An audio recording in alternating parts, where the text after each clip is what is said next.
Fun fact, deep thought, my 2 cents, number 26. Um, this is time travel.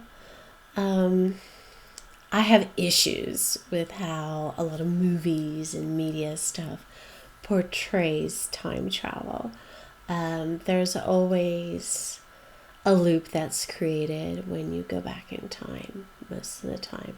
They don't cover all the bases. They don't, they go back and change things, but they don't understand really all the repercussions of changing that one thing.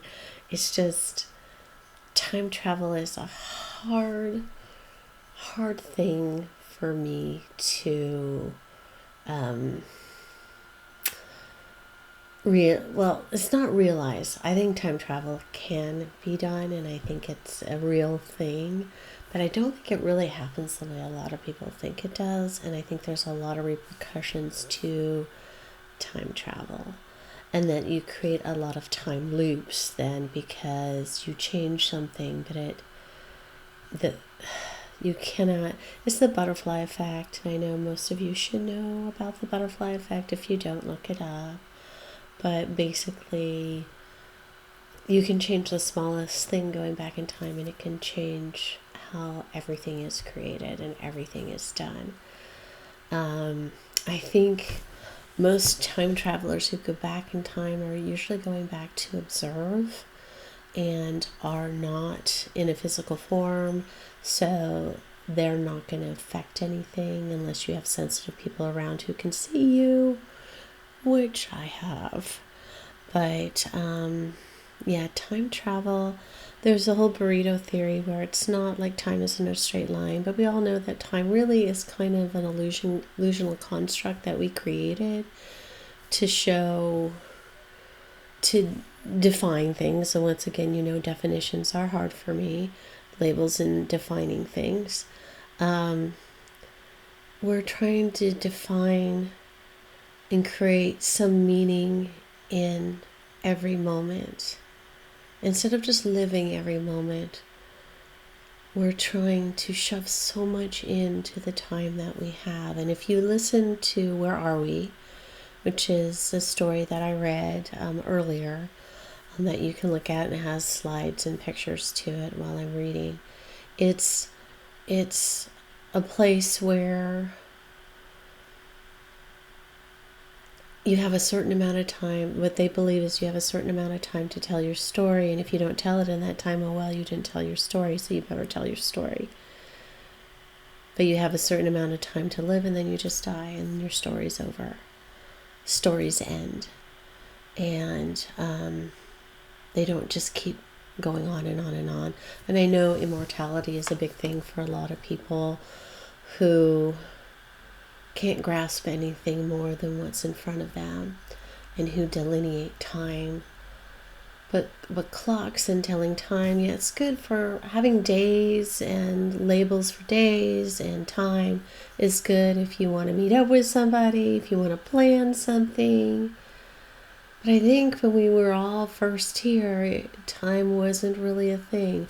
The sun came up, the sun went down, the stars came out, and that was enough for us to define our world. The light times and the dark times. And to prepare for those things. And the seasons.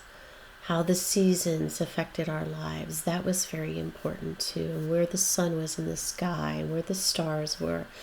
And navigating the world by the stars. Yeah, I can see all of that. But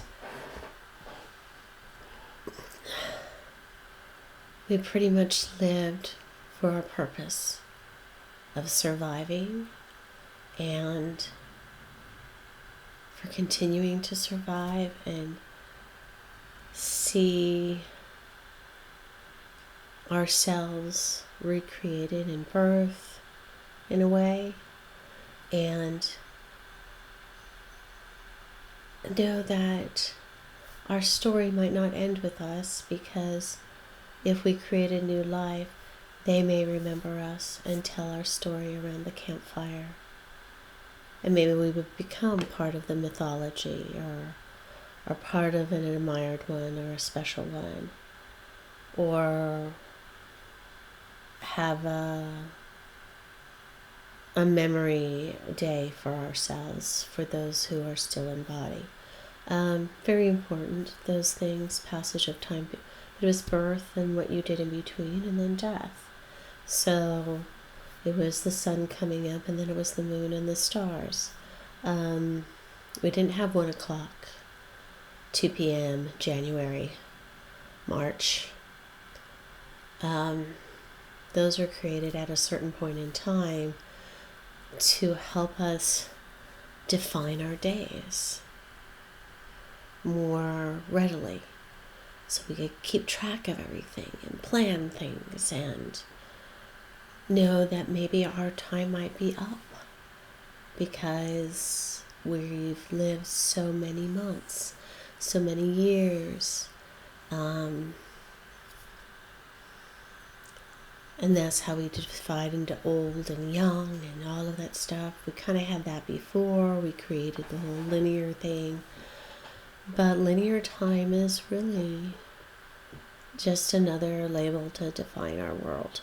So when we talk about time and time travel, if it's linear, you think you're going back in time. But if you believe in the burrito wraparound theory, it's more of an envelope of time that's created. And I think any time that if you're really in touch with going on in the here and now, you can be in touch with something that happened long ago.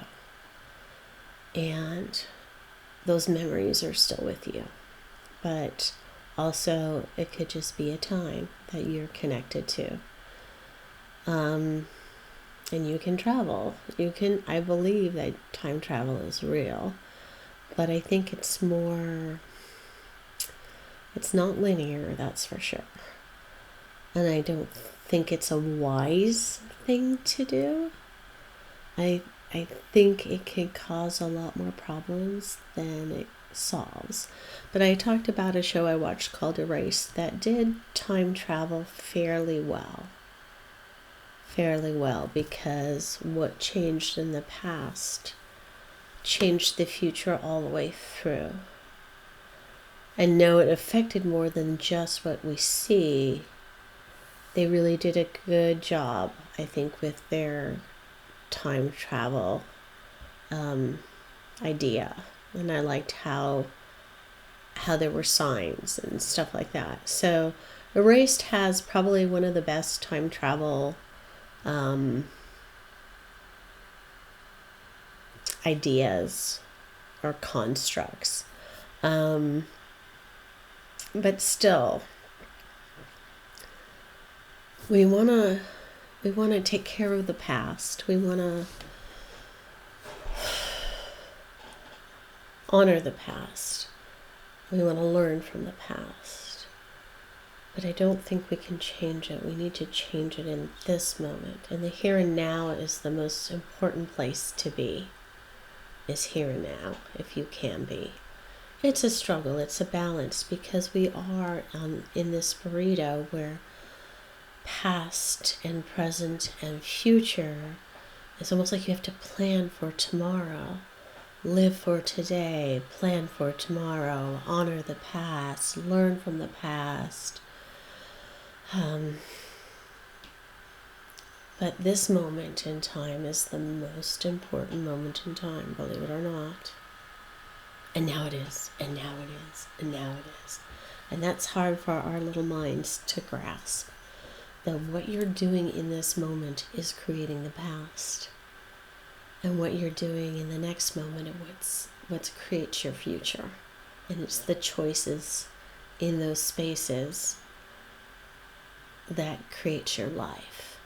Time is a limit on our lives, but that's for us to respect life better.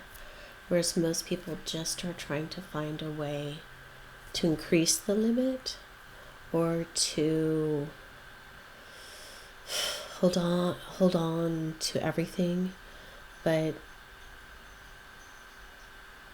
immortality, like I said in my labels talk, boring, boring. And what if you're the only one that gets to be immortal and you see all the ones you love die and the world change in a way that nobody knows you and you don't know the world because you've lived forever?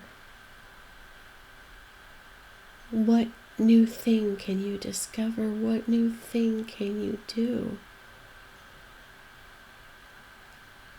without love and people who stay? But even if you have a person who's immortal with you, oh my God, you're going to get so sick and tired of that person. I don't care how much you love them.